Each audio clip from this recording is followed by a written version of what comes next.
که باشه وقتی که خیر سخاوت میکنه فرزندش او را بگیم عذابش کم میشوه. مثلا که بسیار خیر سخاوت میکنه او بگیم چیش عملهاش توضیح شدن میگیرن.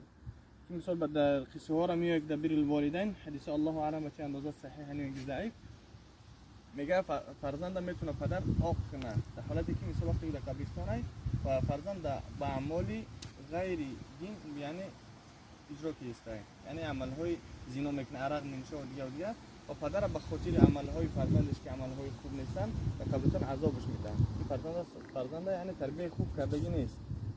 اگر که مثلا وقتی تربیت خوب کردگی نیست و عذاب میدن یعنی از فرزند ناراضی میشه، یعنی در همون حالت هم فرزند میتونه که عاقل پدر شود. وقتی که عاقل پدر کشید داخل جنت نمیشه.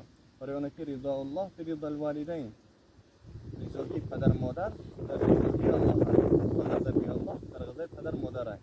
اون خاطر مقصد که الله سبحانه و تعالی میگه ولا تقل لهما اف ولا تنهرهما، حتی میگه برای پدر مادر خود اف نگین و قل لهما قولا کریما، برای اونها یعنی سخنرانی خوب بگین، اوف نگین. و حتی علومه که هر شخصی که اوف بگه برای پدر مادر عاق میشه.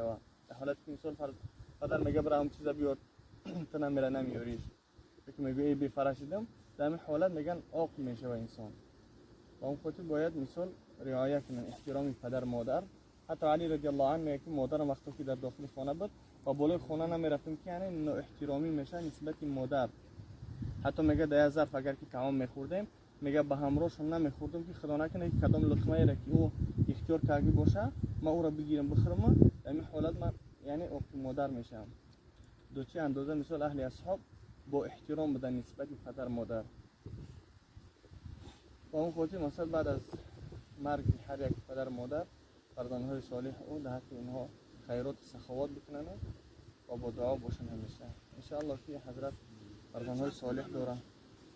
بله او خطا نوشته گپ ببین شبو ده همش خطا